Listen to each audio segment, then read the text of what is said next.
I can say that I just announced I've been contacted by the FBI as a victim of a potential victim in a crime. They have stated that I may have information relevant to their ongoing investigation and requested a voluntary interview. So, engaging with counsel, we are going to provide, assistance in whatever way we can, and that's about it. I mean, well, if you ask me, when you decide to go ahead and cooperate, that right there is a pretty strong indication that it looks to me like there's about to be a bit of a, how do I say this? I would love to call this a circular firing squad, but it seems to me that the personalities at Tenet Media are probably all going to be aiming their rifles at one person here in a second.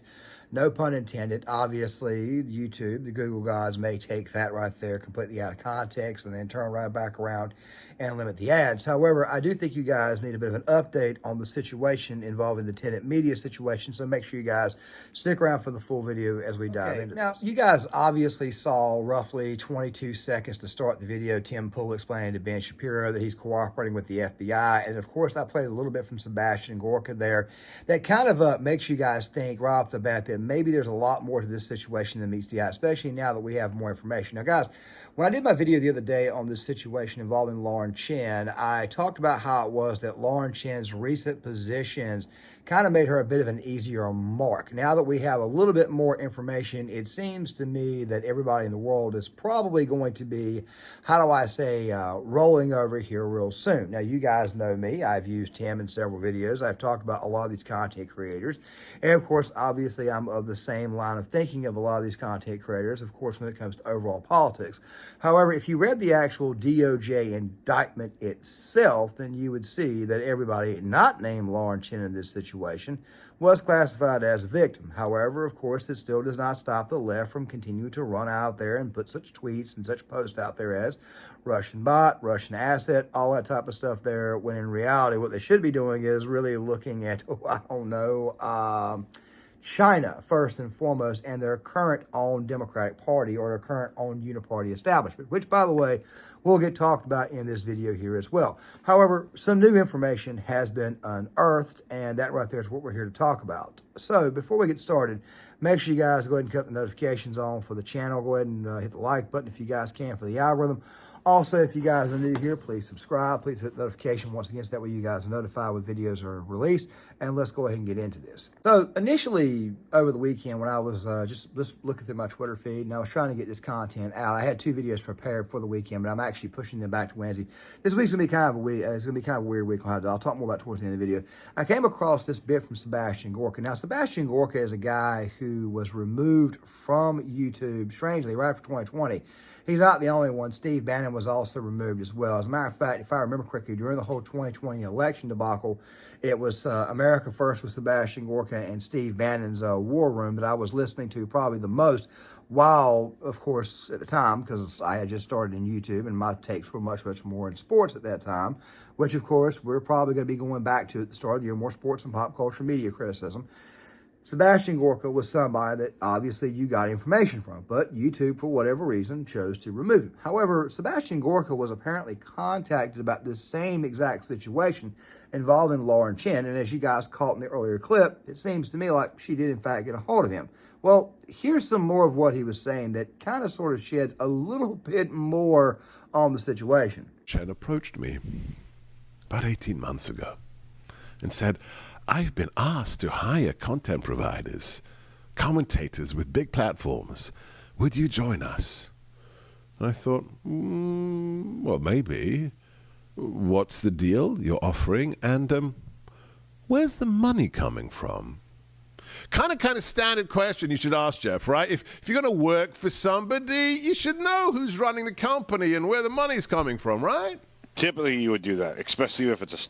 Yeah, something here just doesn't add up, just doesn't make any sense, especially given what we talked about in my previous video on how it is that recently she has kind of sort of taken the more anti-Trump stance. Now, we'll talk more about towards the end of the video because Steven Crowder also did a bit of a piece on this that I thought was pretty interesting. And of course, you've also got bits and pieces of what Lauren Chen has said in some of her videos and some of her tweets, which we'll be going back over again.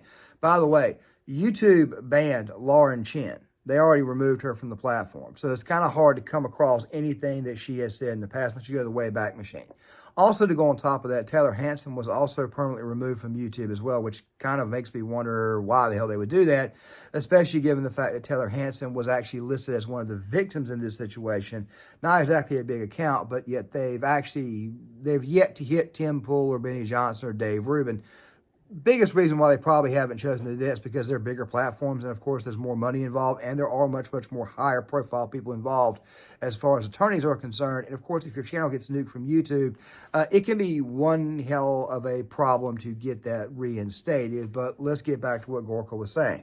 The startup. Well, yeah. I mean, because you don't be working for bad guys or people who are going to run out of money, correct? Exactly. I mean, you're a businessman. You understand this stuff. Yes, and there's another part of it I really don't understand too, but go ahead. We'll get to that in a second. And I kept asking her, so who's behind this? And she wouldn't tell me. And then she gave me 3 names. 2 of them had zero, and I mean zero connection to media.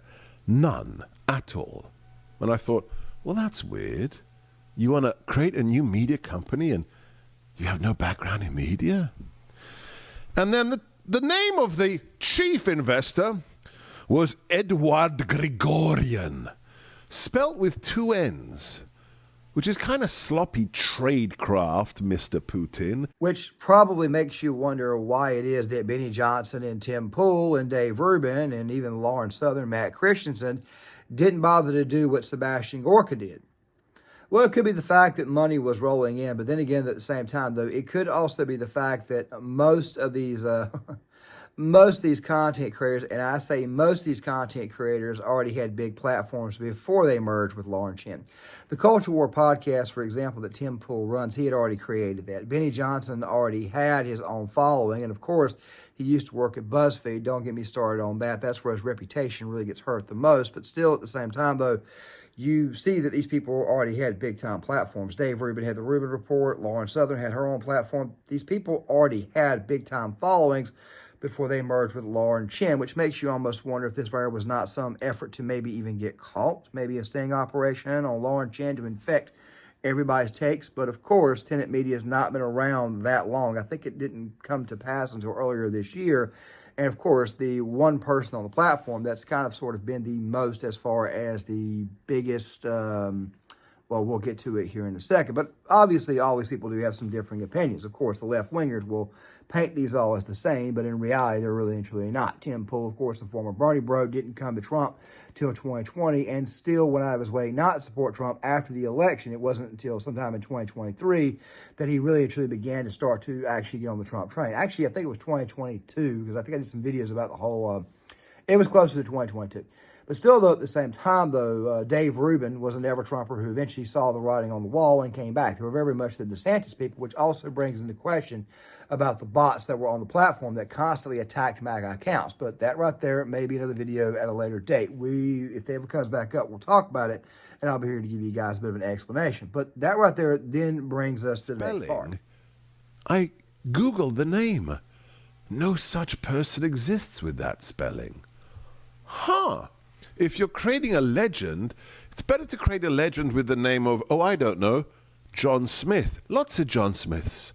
You can engineer all kinds of fabrications, but with a very unusual name. Not a lot of Sebastian Gorkas out there.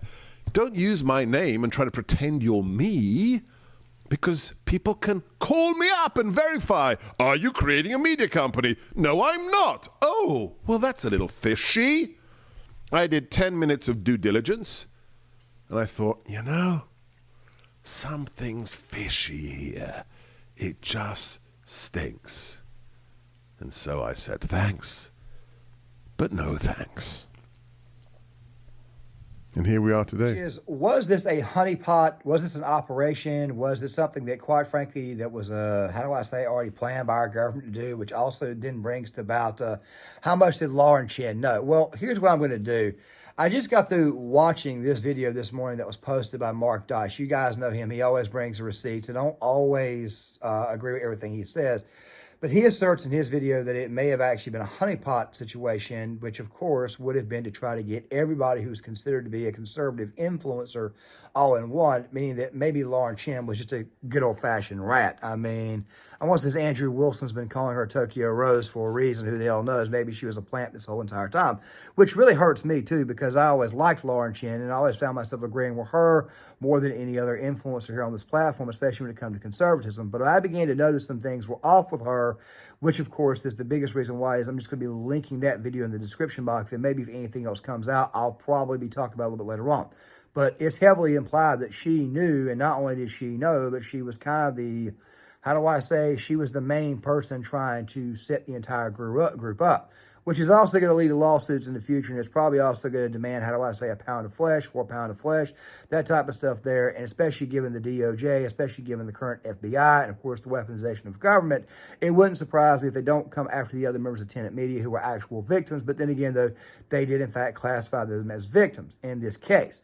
But here's the thing, and I talked about this in the last video. I talked about how it was that Lauren Chen, for the most part, kind of made herself a bit of a mark with her recent takes. Well, this right here is where Crowder comes in because, and I can already hear somebody saying, Steven Crowder's got a bit of an axe to grind because Steven Crowder, it was Lauren Chen, Tenet Media, who led the charge against Steven Crowder in his last case. Of course, that right there being totally not Gay Jarrett, who you might want to look into at a later date because the situation could get big. It was Lauren Chen who led the charge online to go after Steven when that situation reappeared this summer. But that right there is a different conversation altogether. But speaking of Crowder, what exactly did he have to say on this matter that, I don't know, shed some light on how it is that the DOJ is actually criminally done? Gregorian was a fictional persona. Now, that would seem like, and I know that people say this is this is disinformation from the media to try and discredit conservatives. Okay, I'll get to that in a second. But here's the thing. Lauren Chen did work for Russia Today previously, so it's not that far-fetched. You have that. And here's the kicker. So they want you to believe that Tenet Media, founded by Lauren Chen, who allegedly misrepresented the source of funding and perhaps created a fake alias in order to get funding from foreign nationals. By the way, an agency for whom she worked in the past, Russia Today. They want you to believe that all of this is being done because Russia wants Donald Trump to be elected. And here's where, please, get out of the tribalism mindset here. Here's the cold water. Lauren Chen, who obviously claims to be a conservative sometimes, has been consistently and remarkably, for a Russian plant, allegedly, anti-Trump. Now, before we go any further and we see exactly some of the things that Lauren Chen has said, and by the way, there are some things that she says here that I do agree with. However, unlike Lauren Chen, I live in reality, and I understand what's in office right now, what could be going into office. So therefore, obviously, I'm going to vote for the orange guy to obviously stop what's in office now. The thing that you got to understand about this situation is that the Department of Justice is going to find anything and everything in your past to use against you. Now, what does that do with Lauren Chen? Well, what Stephen was just saying was Russia Today. Talk about Lauren Chen's past there. Well, Tim Pool also has a bit of a past as well, but not really a past that you think of. You see, Tim was known more for on-the-ground reporting. He was Occupy Wall Street. Of course, he also worked for Vice News, Fusion, all that type of stuff there. But still, the thing is, it's right here. Is sometimes it's people you're connected to. One person he was connected to, who still is connected to this day, is Cassandra McDonald. Now, I'm not doing this to smear her. I'm not saying that, I got a problem with Cassandra Fairbanks. I got a problem with her, which, by the way, that's her maiden name. The point is that she at one point in time worked at RT too. So if you have anything RT or Russia Today or Russia Times, anything like that near you, connected to you, chances are the DOJ is probably going to want to use it against you for the purposes of the election itself, because obviously these people have to assert a narrative. I talked about this in Friday's video about the Russia thing coming back. The reason why it's coming back is because these people need to have a narrative, need to have somebody to blame when the crap hits the fan, when Kamala Harris loses this election, because quite frankly, nobody's excited about her. Don't believe your lying eyes when it comes to the polls, because they're not lying to you, they're telling the truth. Nobody really and truly is excited about her. But let's get to what exactly she was saying. Not just about abortion. It's not just about abortion. Okay, Trump has been going left on a lot of different issues, and here we have some bookmarks talking about that. Actually, Nick Fuentes had a great tweet about it. Trump 2024 campaign promises. Here, let's look at the bastion of conservatism. Veto federal abortion ban, mass legal immigration, right? People say like, oh, Kamala's going to let in everybody. So's Trump. But the thing with Trump is that you won't need to try to go in illegally because he's outright saying he wants to let in a lot of people. Trust me, I am no fan of the 19th Amendment myself. I think it, more so than anything else, solidified in our consciousness the idea that the political process should be one person, one vote, which is not a good system. I don't believe in democracy. Now, like I said, there are some things that she said. Like, for example, me being very much a pro-lifer, I don't fully agree with what Donald Trump was saying about sending it to the states. But then again, though, if you send it back to the states, it's easier to actually fight back against the extreme anti-life policies of the Democratic Party. Also, to go on top of that, withholding your vote. Okay, look, this is my quick. The people who scream withhold your vote because this person is not conservative enough, especially based upon the reality, if the situation was not, how do I say, a situation that was desperate, then I would think on that. But the thing is, it's right here. The situation that we have in America at this moment in time is one of desperation. We need to get this particular administration and what's to come from it out of office because it could, in fact, very much take over the actual country. I mean, look, the other day, this past weekend, Senator Raphael Warnock, who, by the way, is a Kamala Harris surrogate, was saying that Harris should go for gun confiscation. And, of course, I have talked about in previous videos why it is that gun confiscation is an impossibility. I still stand by that. I don't believe it's ever going to happen. And I also believe that logistically would be a failure for the people trying to take it from there. However, we don't want to get to that stage. Let's just go ahead and be honest. We really and truly don't want to have to get to that. We don't have to get to fights in the streets. We have to get to fighting with cops and stuff. We don't want to have to do that. But still at the same time, but this is the crap these people want to implement and try to plan. They'll fail at it, of course, but still at the same time, we're going to be sitting here complaining about these people's failures rather than talking about the other guy's potential successes and the country itself eventually succeeding, which makes you wonder why it is that Lauren Chen would, in fact, basically tell people to withhold their vote. He's not conservative enough, stay home, and how in the world that's actually a Russian plant, because if that right there is the case, it's not that good of a Russian plant. Before I tell you what I think, though, given the new revelations about Gregorian and investors and stuff, I want to play this last part, which is going to be a little bit longer, and let me go ahead and kind of reassert why it is that the DOJ, once again, is criminally stupid. And I'm only bringing this up, full disclosure, Lauren Chen, who's been named in some of these articles, Tim Pool, who's been named in some of these articles, Dave Rubin, who's been named in some of these articles, I believe Lauren Southern, they've all been on this show at one point or another. I don't believe that any of the other creators who were given a deal or worked with Tenet Media, and as far as we know, they had no idea as to what was going on. Only Lauren Chen did. I think that matters. I hope that those creators, there's some kind of restitution there. Let me give you some other tweets from Lauren Chen, because the media wants you to believe that she is working on behalf of Russia to get Donald Trump elected. Here's some other tweets. Nope, I'm not a one-issue person. Trump is going weak on crime, immigration, abortion, plus still pandering to Zionists. There's plans to bring in Democrats to his cabinet. There are many issues people are complaining about. I supported Trump when he said he wanted to leave it as a state issue. That's fine. But saying you would go out of your way to veto an abortion ban, that you'd potentially use your executive power to overturn congressional legislation and the will of the people, no, I'm done. When RFK Jr. endorsed Donald Trump, she wrote, "The uniparty is alive and well." Now, these opinions are one thing, and that's fine. And by the way, I agree with some of those opinions. The issue is bookending it with discouraging people from voting for Donald Trump. And again, the media trying to present this as though this person who is presented as right-wing is pro-Trump, when really this is evidence that the only person who we actually know of with direct ties to the Russian government has been pushing out defeatism and not voting for Donald Trump. That's the only reason I'm bringing... Ding. Everything I said in my previous video. Now, let me go ahead and reassert something here. If Lauren Chen is getting supported by Russia, which it looks like she is, then why in the world, please explain to me, why in the world would Russia want to use her, somebody who's become a bit of an ever-Trumper, who's got a platform, someone who Russia, of course, is, somebody that they would need to sway the vote to Trump. Why in the world would they pick somebody who's gone full-blown anti-Trump?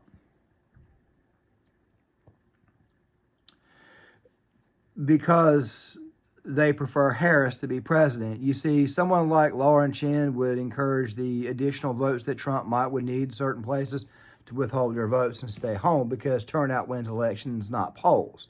I don't think I need to explain this, but still at the same time, though, that right there is what she's designed to do. She's there to keep people at home.